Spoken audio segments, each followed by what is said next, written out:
안녕하십니까, 경호생각입니다. 지난 방송에서 야채의 식물 독성이라는 제목으로 방송을 하였는데, 방송이 길어서 미처 다 하지 못한 독성 제거 방법에 대한 이야기를 오늘 마저 해보려 합니다.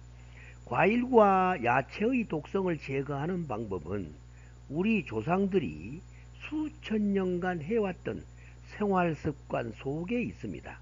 모든 과일과 야채는 고유의 항영양소와 식물 독성이 있습니다.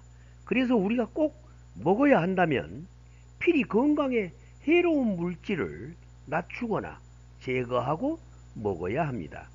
오늘 처음 이 방송을 보시는 분은 지난 방송의 야채와 채소의 식물 독성 편을 보시고 이 방송을 시청하시면 도움이 되실 것입니다.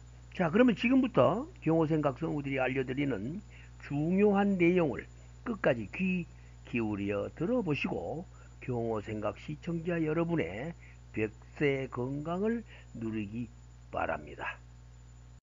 그러면 야채와 채소의 식물 독성을 어떻게 하면 잘 제거하고 먹을 수 있는지 설명해 주시겠어요? 네, 그러죠. 먼저 과일과 채소에는 모두 많거나 적거나 차이가 있을 뿐 약성과 독성이 함께 있다는 사실을 아셔야 합니다. 그러면 과일과 채소를 안전하게 먹기 위해서 어떻게 해야 할까요? 다음과 같은 지켜야 할 몇 가지 수칙이 있습니다. 한번 들어보시죠. 첫째, 한 번 식사 시에 여러 가지 채소를 함께 먹지 않는다. 둘째, 여러 가지 과일과 채소를 모아서 섞어 먹거나 즙을 내거나 갈아서 먹지 않도록 한다. 셋째, 익지 않거나 상한 과일은 먹지 않는다. 넷째, 채소나 야채를 생으로 먹지 않는다. 다섯째, 채소와 과일은 되도록 적게 먹는다. 여섯째, 곡물과 과일과 채소만으로 식사하지 않는다. 이러한 수칙을 말씀드리는 것은 모든 과일과 채소에는 소량이든 다량이든 식물 독성과 항영양소가 들어있기 때문에 여러 가지 과일과 채소를 함께 먹다 보면 식물 독성의 하루 섭취 제한량을 초과할 수 있다는 것을 염려하여 이러한 수칙을 만들어 보았습니다. 그런데 왜 대부분 사람들은 과일과 채소를 먹어도 아무 탈이 없는 거죠? 그렇습니다. 대부분 과일과 채소를 먹어도 아무 탈이 없는 것처럼 보입니다. 그러나 일부 사람들은 배탈이 나거나 설사를 하거나 소화가 안 되는 등 여러 가지 부작용이 있습니다. 크게 탈이 나지 않으면 참고 견디는 것이죠.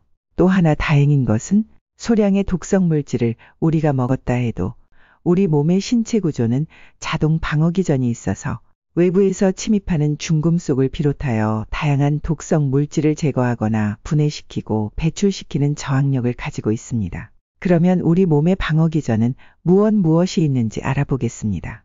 첫째, 중요한 방어 기전으로 코 속의 점액과 입안에 침인되어 식물 독성을 분해하여 줄이거나 제거하는 역할을 하고, 식도 표면을 코팅하여 독성 물질이 세포에 닿지 못하도록 물리적으로 막아준다고 합니다. 둘째는 위산입니다. 코 속의 점액과 침으로 막지 못한 식물 독성은 위산이라는 강력한 산으로 특정한 식물 독성을 제거시킨다고 합니다. 셋째는 입과 장 속의 박테리아입니다.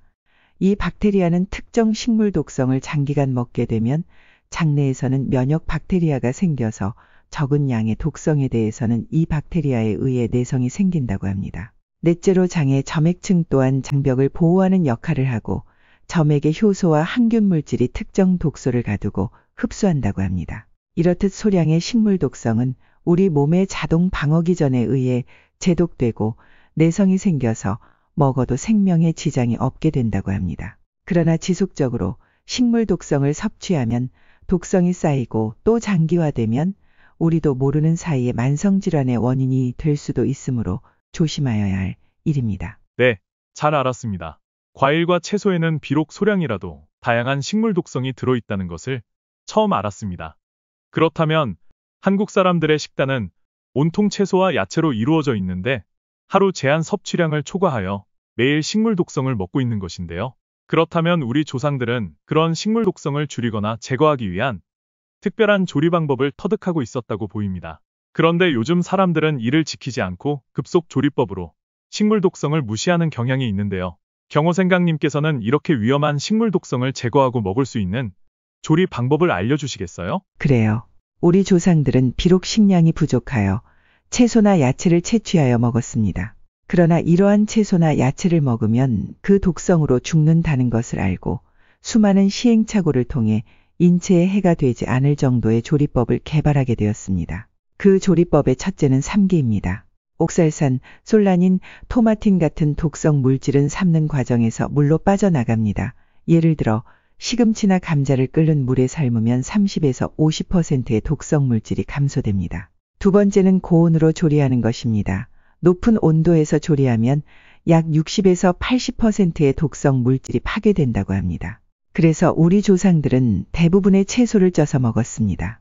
중국의 음식을 보면 모든 채소는 찌거나 데쳐서 먹는다는 사실에 주목해야 합니다. 세 번째 조리법은 물의 불리기입니다. 곡물과 채소, 과일 등을 물에 잠시 담그면 20에서 40%의 수용성 독성 물질이 물에 녹아서 빠져나가게 됩니다. 감자나 가지 등도 물에 담가둔 후 조리를 하였습니다. 그런데 현대인들은 이를 잘 지키지 않습니다. 네 번째는 발효한 후 먹는 방법입니다. 모든 곡물과 식물 그리고 과일까지도 발효 과정에서 70에서 90%의 독성 물질이 분해됩니다. 콩을 발효시킨 된장이나 간장 같은 전통 발효 식품이 이에 해당합니다. 그 외에 많은 음식이 동서양을 불문하고 발효하여 먹고 있다는 사실을 우리는 알고 있죠. 아무쪼록 이러한 방법들을 통해 곡물과 과일 그리고 채소의 독성 물질을 줄이고 안전하게 먹을 수 있었습니다. 화면에 보이는 논문 제목은 태국에서 2022년 발표한 자료인데요. 끓여서 데치거나 볶으면 야채의 잔류 농약을 현저히 줄일 수 있다라고 발표하였습니다. 그런데 또 다른 논문에서는 쌀이나 생선을 삶을 때 독성 물질이 충분히 제거되지 않을 수도 있다는 사실도 밝혀졌는데요. 그래서 독성 물질이 많이 남아있지 않도록 하기 위해 적절한 시간 동안 삶아야 한다고 발표하였습니다. 일반적으로 15분 이상 삶는 것이 권장되며 이는 독성 물질을 최대한 제거하기 위한 방법이라고 밝히고 있습니다. 지금까지 과일과 채소의 독성 물질을 제거하는 방법을 알아보았는데요. 그동안 우리 부모 세대에서는 채소나 과일 그리고 곡물과 씨앗을 먹을 때는 우리 조상들이 전해준 조리법을 잘 지키고 있었지만 현대에 와서는 이를 완전 무시하고 생과일 생야채를 갈아먹고 즙을 내서 먹으면서 이를 건강식이라고 믿게 하는 위험한 식생활을 하고 있습니다. 결과는 병원의 수많은 환자가 북적거리는 진풍경을 만들고 있는 것이죠. 의학이 발달하고 과학이 발전했다고 하면서도 환자는 왜 늘어나고 질병으로 사망하는 사람이 전쟁에서 죽는 사람보다 더 많아질까요? 경호생각 시청자 여러분의 생각이 궁금합니다. 끝으로 내가 먹은 음식이 내 몸을 만듭니다. 먹거리만 조심하여도 질병의 대부분은 사라집니다. 건강정보 홍수 속에 많은 사람이 정보 홍수에 익사당하고 있다는 사실을 전하면서 오늘의 경호생각을 마치겠습니다. 좋아요를 눌러주시면 많은 사람들이 이 방송을 보게 된다고 하네요. 시청해 주신 것에 감사드립니다.